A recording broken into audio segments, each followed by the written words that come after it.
legit bang junket financing company yung kausap mo?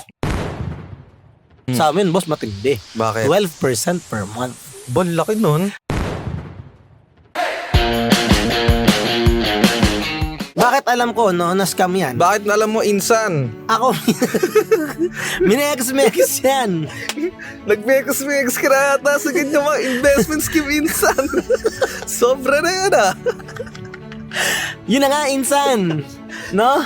Way back 2019, 18, ganyan. Before pandemic yan. Before naalala ko pandemic, yan, eh. nadali na ako ng gantong klaseng investment scam. Okay. No, na I'm not saying na yung junket financing ay scam dahil ang balita ko, may mga tunay naman daw yan. Ah, talaga? Oo, kasi Okay. ganun talaga siya, boss, sa junket financing. Kasi ang alam ko si si Atong Ang. Alam ko isa sa mga negosyo niya yan eh. Junket financing, nagpapautang sila sa mga talaga. Di ba